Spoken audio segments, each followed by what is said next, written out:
Hello, আসসালামু আলাইকুম। কেমন আছেন? আশা করে ভালো আছেন। অনেকদিন পর আবার দেখা হলো। দেখতে পাচ্ছেন আমি এই নুডলস রান্না করব।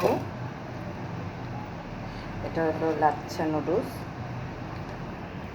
এই যে আমি গরম পানিতে এই নুডলসটা দিয়ে দিয়েছি এখন। এখন সেটা আস্তে আস্তে খুলে যাবে। চাউমিনের যেভাবে থাকে সেরকম ঠিক, কিন্তু চাউমিনেরটা একটু মোটা হয়, এটা চিকন।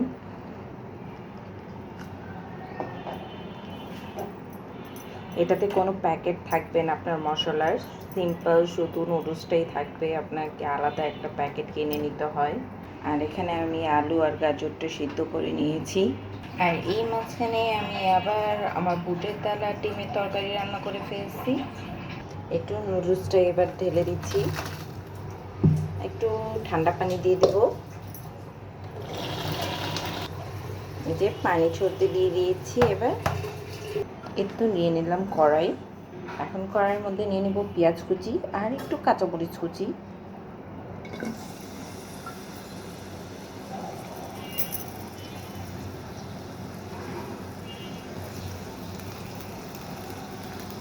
আমার ক্যামেরা একটু ডিস্টার্ব দিচ্ছে মনে হচ্ছে, কালারটা ভালো আসতেছে না, তো একটু ভেজে নিচ্ছি।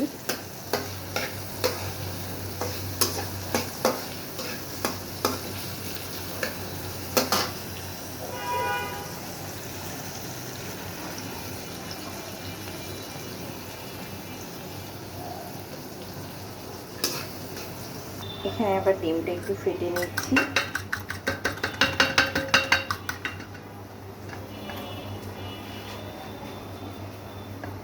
ডিম ফেটা হয়ে গেছে দেখতে পাচ্ছি। আর এখানে আমি নিয়ে নিয়েছি গাজর, সব কিছু কেটে কুটে নিয়েছি।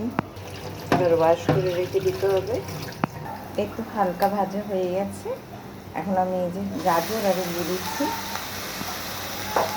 এখন এটাকে সুন্দর করে আমি একটু ভেজে নেব, যেহেতু আমি সিদ্ধ করে রেখেছিলাম।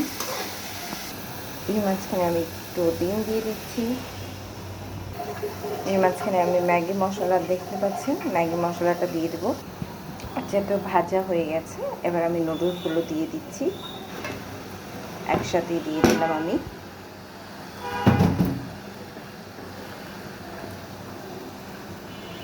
এবার ছড়িয়ে নিচ্ছি